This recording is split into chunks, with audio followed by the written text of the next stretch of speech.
Soy Fernando Díaz Villanueva, hoy es 1 de enero de 2018 y esto es La Contracrónica.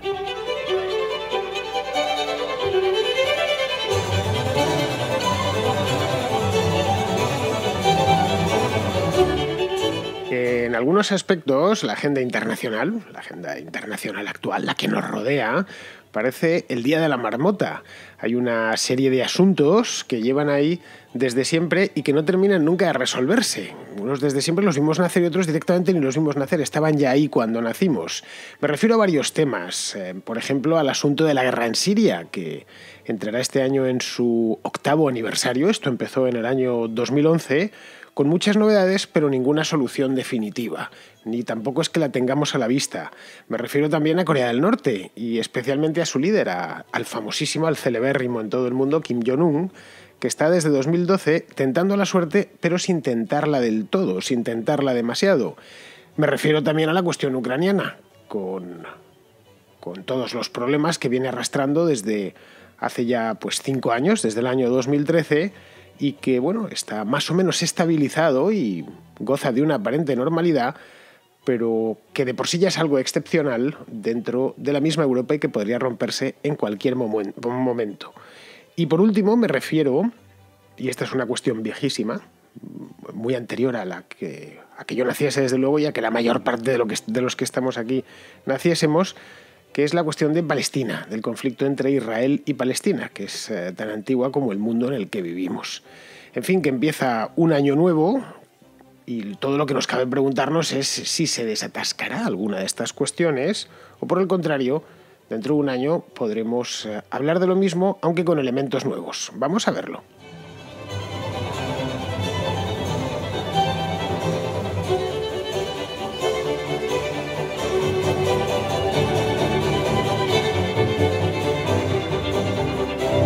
A diferencia de 2017, 2018 arranca con un gobierno estable en Washington DC, con un gobierno norteamericano estable. Hace un año estable, es decir, que no está en funciones, que el presidente no se va a ir dentro de 20 días, porque hace un año Barack Obama estaba haciendo las maletas. El día 1 de enero de 2017 teníamos a Obama que le quedaban 3 semanas dentro de la Casa Blanca y estaba ya despidiéndose. Ojo, este hombre gobernó hasta el final y estuvo dictando decretos hasta el final, pero poquitos, y además tenía los días contados. En aquel momento Trump estaba a las puertas de la Casa Blanca y había hecho las primeras reuniones con Obama, pero nadie sabía a ciencia cierta qué podría esperarse del nuevo inquilino de la Casa Blanca. Eran realmente todo cábalas. Tenemos ahí la hemeroteca, podemos irnos a los primeros días de enero del año pasado y lo que nos encontraríamos es que se decía de todo. Para unos era un tipo temido y vilipendiado hasta el máximo, de hecho lo siguen vilipendiando, que al final ha demostrado la verdad. Tras un año, ya podemos, a ver si hago durante este mes un programa especial sobre el primer año de Donald Trump. Espero hacerlo, pues una fecha bastante redonda, un año justo. Pues después de un año al frente del imperio nos ha demostrado que no es para tanto, que no era para tanto, que parecía que esto se iba a acabar el mundo y no se ha acabado, desde luego. Ha cambiado algunas cosas, cierto es, pero como ya os digo, ni el mundo se ha acabado, como temían unos, ni tampoco América ha vuelto a ser grande otra vez, como deseaban otros, sus votantes mayormente. América, es decir, los Estados Unidos de América, sigue donde está, entre México y Canadá, a la cabeza del mundo libre. Eso todavía nadie les ha quitado esa dignidad, y sin saber muy bien qué hacer con todo el poder que tiene.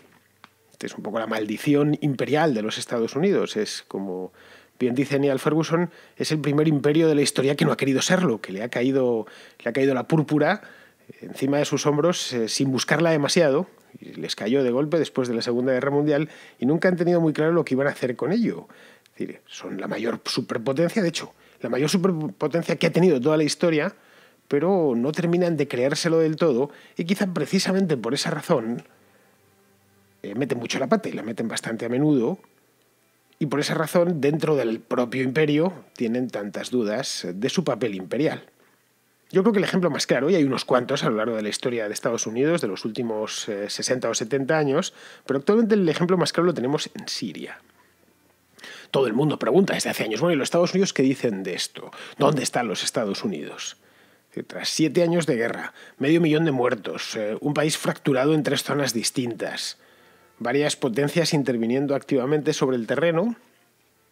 A Estados Unidos, no sé si se le espera, pero desde luego no está. Está en Siria, pero no está muy presente. Y la guerra ahí sigue. Es una especie de segunda edición de la guerra del Líbano, aquella de los años 80. Los que fuimos niños entonces la recordamos a la perfección porque todos los informativos nocturnos, después de la hora de la cena, era siempre la primera o la segunda noticia de la guerra del Líbano. Pues los niños de hoy en día, que claro, ya no ven el informativo, ahora están todo el día pegados a YouTube, pero si lo viesen se encontrarían con noticias de la guerra en Siria. Pero eso sí, a una escala mucho mayor que aquella guerra del Líbano de los años... Esta duró 15 años, creo que fue del 75 a 1990.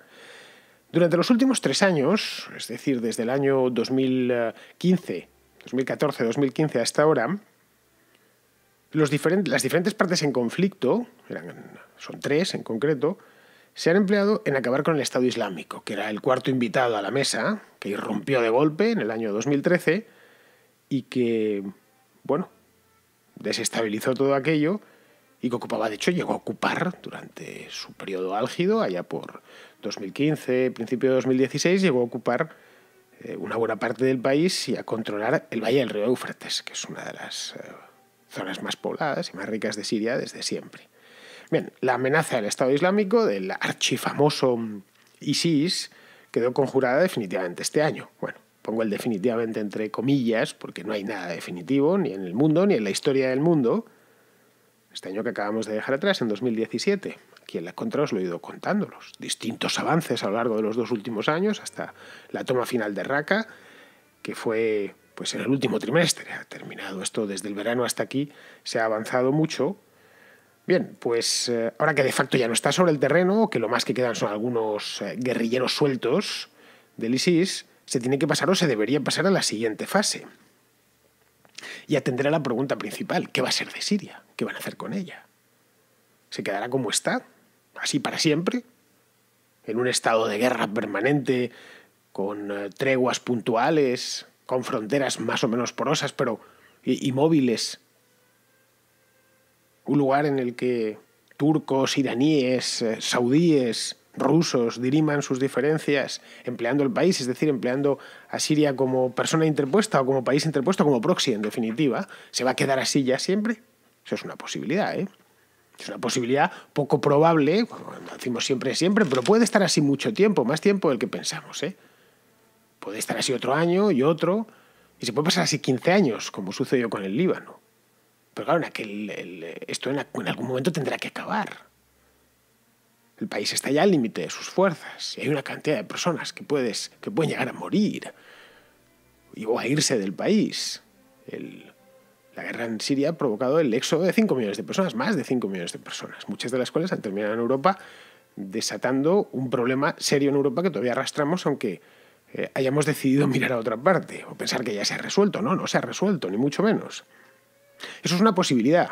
La otra posibilidad es que quede partido en zonas, como ya han apuntado algunos expertos. Yo aquí en La Contra he hablado en alguna ocasión sobre la hipotética partición de Siria.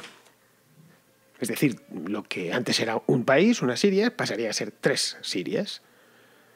La Siria que todos hemos conocido hasta ahora, digamos la Siria antigua, gobernada por Bashar al-Assad, que sigue de presidente de una de las Sirias, otra más en la oposición, que constituyan un nuevo Estado sirio, al que tendrían que buscarle otro nombre, y una tercera encarnada en esa república norteña, esa confederación norteña que hace frontera con Turquía, que se llama Rojava. Eso es lo bueno, es que ya tienen nombre, no tendrían que buscárselo. Eso es una...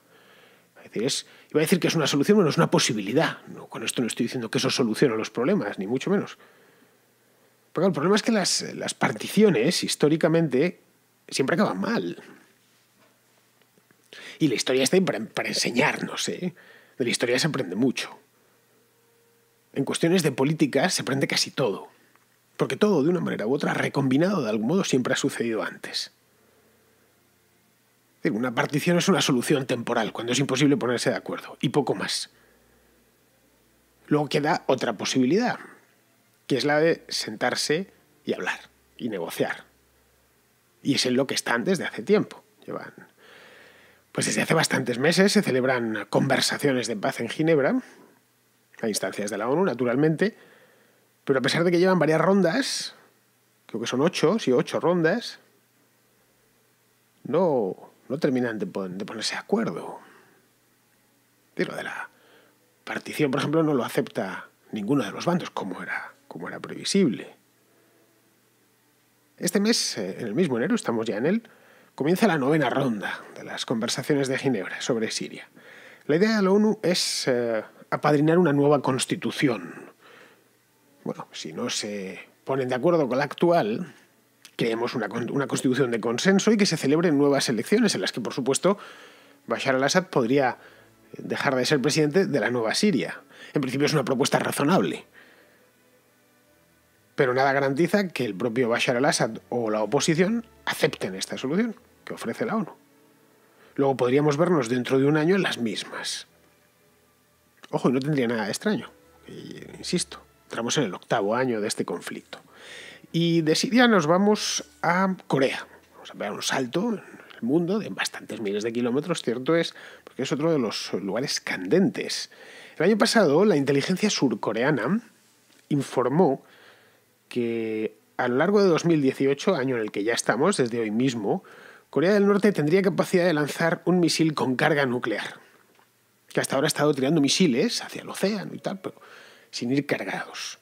No un misil de largo alcance, es cierto, no iban a alcanzar Los Ángeles, ni Seattle, ni San Francisco, pero sí lo suficiente como para alcanzar Japón. Y por supuesto Corea del Sur, que lo tiene debajo. Pues bien, sucede que este año, el 9 de febrero, dentro de poco más de un mes, se dan cita en un lugar llamado Pyeongchang, del que no tuve referencia hasta que no me enteré de este evento. Esto está en Corea del Sur. Se van a dar cita allí atletas de 90 países, de todo el mundo, para competir en los Juegos Olímpicos de Invierno. No son una cosa tan grande como los de verano, aunque en ciertos países, como Austria, pues son más importantes que los de verano. Austria es patria de grandes esquiadores, los mejores del mundo, desde luego, o en Suiza, por ejemplo. Y van a ir pues de todas partes, un evento que tiene dimensión mundial y eco mundial en televisiones, internet. Durante el próximo mes de febrero se verá mucho esquí, mucho salto, bobsleigh y todos estos deportes que tienen en los hockey sobre hielo, en los Juegos Olímpicos de Invierno. Se verá mucho por la televisión. Pyeongchang es una comarca montañosa, como es lógico, que dista aproximadamente unos 100 kilómetros de la frontera con Corea del Norte. A mí me parece que es un caramelo muy apetecible para alguien que no parece que esté en sus cabales, como es el caso de Kim Jong-un. La pregunta que muchos se hacen es si podría pasar algo. Es decir, si estamos a 1 de enero, pues el día 9 o el 10, un mes y 10 días, dentro de un mes y 10 días, de 40 días, nos podemos encontrar con un misil nuclear cayendo sobre los Juegos Olímpicos de Invierno, en la misma sede. Y no es ya que mate a los atletas, sino la que pueda armar, ya a nivel global. A ver, por poder podría, sobre todo si es cierto lo que cuenta la inteligencia de Corea del Sur, de que tienen capacidad de armar misiles nucleares, dispararlos y dar en el blanco. Pero yo personalmente creo que es poco probable. Esa es mi opinión. Una opinión fundamentada, obviamente. Ya he dicho en más de una ocasión, aquí en la misma contra, que Kim Jong-un parece que está loco, pero no lo está. Porque si lo estuviese ya lo habría armado. Lleva desde que heredó a su padre, cuando murió a finales de 2011, lleva ya suficientes años como para haberla armado.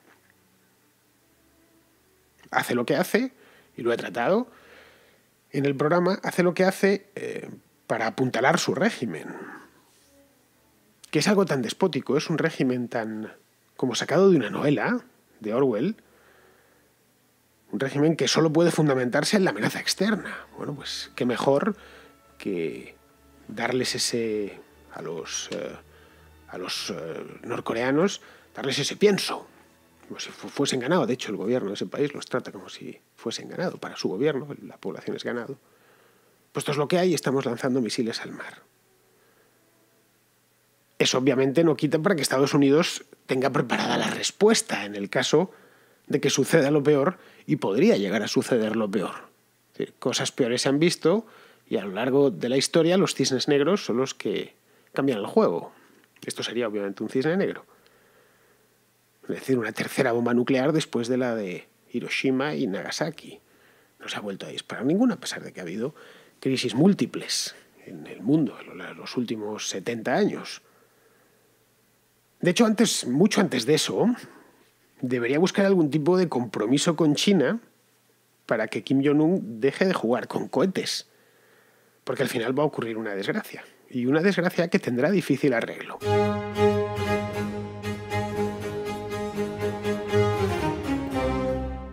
Lo que sí que parece que no tiene arreglo alguno es lo de Ucrania. O mejor dicho, lo de Ucrania Oriental y Crimea.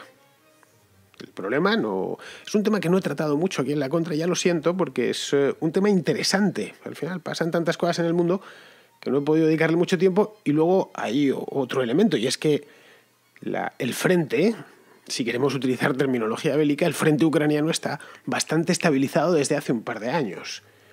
Es decir, que no se ha armado ningún zipizape a lo largo de la existencia de este programa en el año 2015 y 2016, y eso, 2016 y 2017, y eso pues ha influido en que no haya preparado ningún monográfico sobre Ucrania, pero es un tema que sigo, como bien he comentado, por lo menos a 2 oyentes ucranianos que escuchan el programa y que de vez en cuando envían comentarios suyos y libros, películas y demás. Son además oyentes muy leales. Y me han preguntado, ¿por qué alguna vez no tratas el tema de Ucrania? Pues por esta razón, pues no se ha terminado de liar. Bueno, el hecho es que a día de hoy Ucrania está anexionada a Rusia, así desde 2014. Es una provincia más de Rusia. Si mañana volásemos a Yalta o a Sebastopol, nos encontraríamos al aterrizar que no estamos en Ucrania, que estamos de facto en Rusia, aunque en los mapas ponga que eso es Ucrania. Es además una parte de Rusia por referéndum. Los rusos se encargaron de patrocinar un referéndum de anexión de un Anschluss, como aquel de Austria. Pero el problema no solo está ahí. También está en la cuenca del río Don, donde han nacido 2 repúblicas. Una es la República de Donetsk y la otra la de Lugansk. Están en el extremo oriental de Ucrania.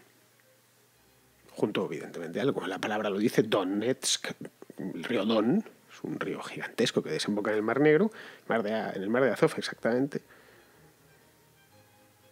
Son 2 repúblicas que nadie reconoce, pero que Rusia apoya de palabra y de obra.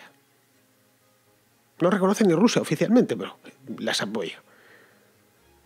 El teatro de operaciones, como os decía, está tranquilo ahí en Ucrania.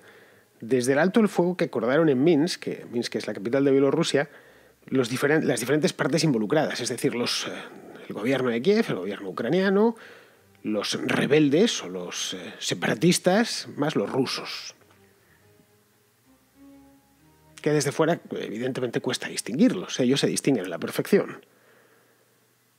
Esto fue hace un par de años, fue en el mes de febrero de 2015. Los acuerdos o el alto el fuego de Minsk, porque no fue ningún acuerdo de paz.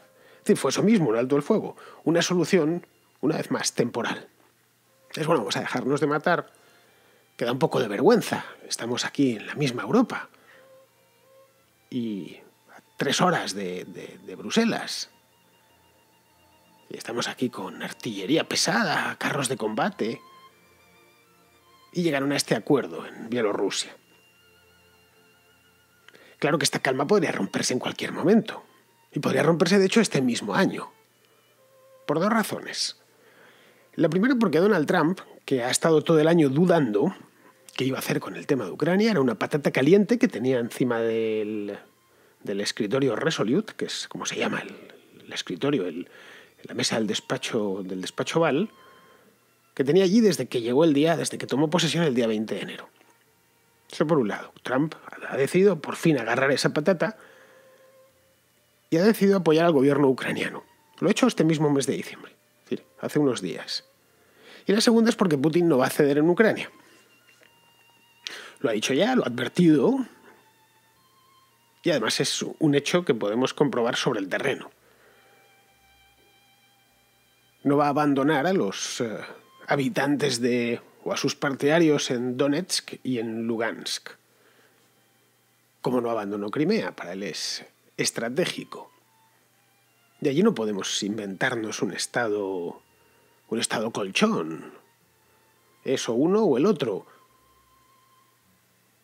Es decir, que si no es este año, será el siguiente, hasta que no se alcance un acuerdo definitivo, se podría volver a los problemas que se tuvieron allí, que se registraron allí en el año 2013 y 2014. Es decir, podríamos volver a ver por la tele combates en Ucrania como hace un par de años. La razón es esta que os cuento. Y ya por último, tenemos el perenne asunto internacional por antonomasia, que es el conflicto internacional por antonomasia, que es el conflicto entre Israel y Palestina.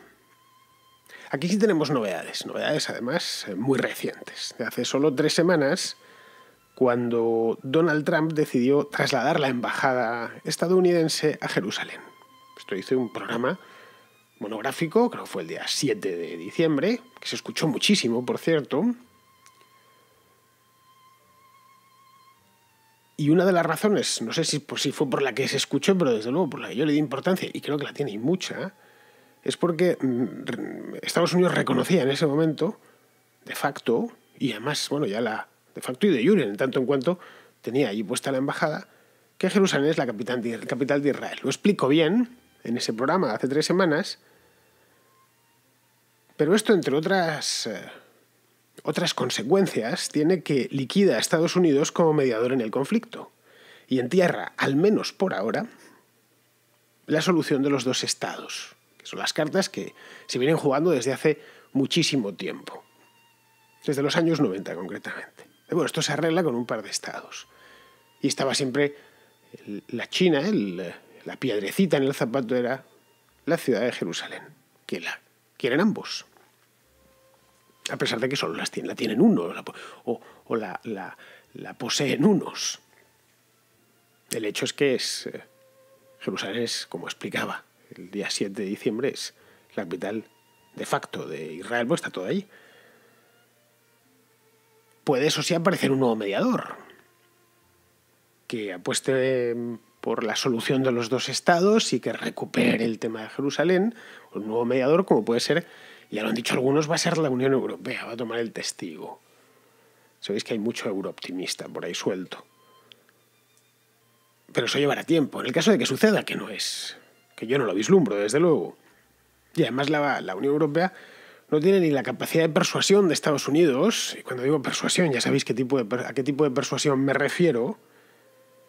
Y ni siquiera habla con una sola voz.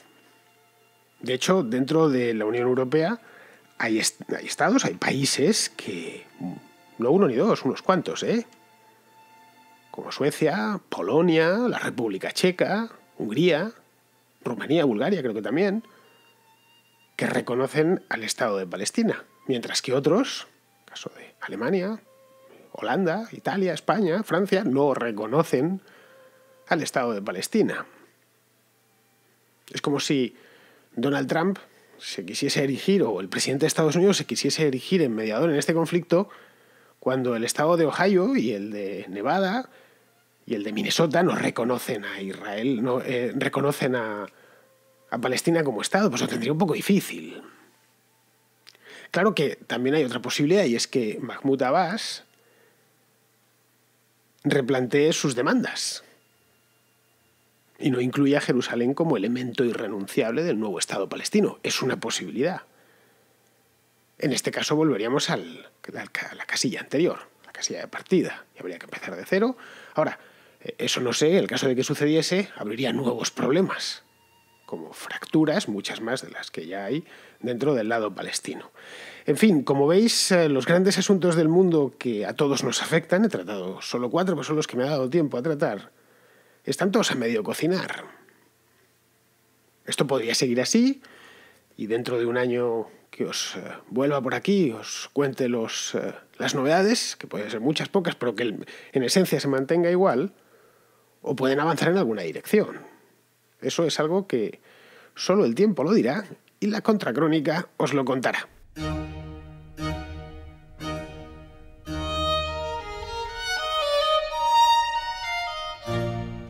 Otro de los grandes temas de los que vamos a hablar mucho este año va a ser México.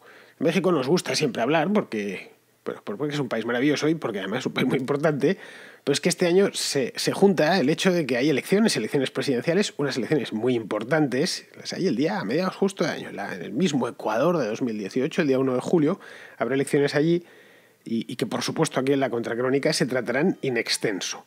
Pues bien, Jaime López, que es un oyente mexicano de la Contracrónica, nos quiere hacer una introducción a un personaje que trataba yo hace unos días aquí, del que se hablará mucho en los próximos meses. Me refiero a Andrés Manuel López Obrador, más conocido como AMLO. Y te felicito acerca del diagnóstico tan preciso que hiciste de López Obrador. Y bien te preguntabas cómo es posible que tenga el gran número de personas que le apoyan, ese porcentaje que lo mantiene en primer lugar en las encuestas. Y no es tan complicado. Él asume una posición 100% mesiánica. Es decir, no es casual que el nombre del partido sea Morena, porque se identifica con la Virgen de Guadalupe. Y tú bien sabes que el mexicano es 100% guadalupano. Una prueba de ello es que inscribió su candidatura precisamente este 12 de diciembre, que es el día de la fiesta de la Virgen de Guadalupe. Te das cuenta que utiliza cualquier forma para salvar, según él, al pueblo, no solo materialmente, sino espiritualmente, y lo ha dicho él así, hace 2 días. De tal forma que todo el que no está con él, está contra él. Y lo ha denominado al nuevo demonio como la mafia del poder. ¿Y quiénes somos la mafia del poder? Pues todos los partidos y personas que no la apoyan, que a través de los medios de comunicación masivos han logrado cooptar las conciencias y las voluntades para manejarlas y obviamente asegurarse un patrimonio a base de la corrupción. Y la solución de dónde va a obtener los ingresos para pagar todo aquello que ha prometido es precisamente arrebatándoselo a la mafia del poder, de la cual forma parte pues los altos funcionarios públicos, entiéndase gobernadores, diputados, senadores, empresarios, a los cuales va a recortar el salario, a los expresidentes por supuesto, y con eso va a financiar toda esta serie de sueños. Por supuesto que los números no dan, pero las personas están soñando con la revancha política. En conclusión, AMLO busca feligreses, personas que crean en él, que piensen que el iluminado tendrá las respuestas para resolver todo misterio que se presente. Eso es AMLO en realidad. Pues mira, Jaime, muchísimas gracias. Por lo menos a mí me ha sido muy útil tu mensaje. Nos das una serie de claves que son importantísimas para entender lo que te pilla lejos, lo que no vives todos los días, como es mi caso con México, que me pilla lejos geográficamente, pero no en el corazón. En el corazón México me pilla cerquísima, te lo aseguro. Así que este tipo de cosas te ayudan a entender cuando lees noticias o escuchas a alguien hablar, conocer estas claves aparentemente intrascendentes son importantísimos. En España tenemos un refrán que no sé si lo compartiréis en México, que se dice: el diablo está en los detalles. Si quieres conocer a una persona, fíjate en los detalles, en detalles aparentemente sin importancia, pues en los detalles. O bueno, no solo una persona, si quieres saber cómo funciona una empresa por dentro, fíjate en los detalles, cómo hacen esta cosa o la otra, tal. Y los detalles es donde se revela más verdad de la que muchas veces pensamos. Pues bien, estos detalles que nos has comentado creo que son utilísimos. Y sin irnos de México, terminamos el programa de hoy, este primer programa del año 2018, y lo hacemos, como siempre, con Pizarro, que nos quiere hacer su comentario del día, este primer comentario pizarresco del año, sobre la violencia en México. Declarar la guerra al narco es un brindis al sol que cualquier gobierno celebra por lo popular que resulta y la inmensa cantidad de recursos públicos que puede gestionar sin grandes explicaciones.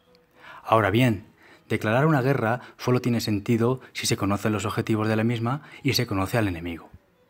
Si los objetivos eran acabar con la violencia, con la corrupción, con la demanda, con la oferta, con el tráfico, dan igual.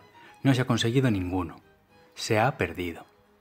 Si no se sabe que el narco está en la policía, en la política y en la judicatura, tiene más dinero y una enorme aceptación, nunca se ha podido ganar.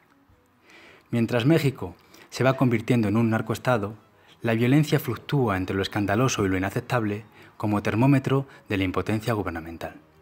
Un cordial saludo de Pizarro. Muy bien, queridos amigos, pues hasta aquí ha llegado esta contracrónica inaugural de 2018.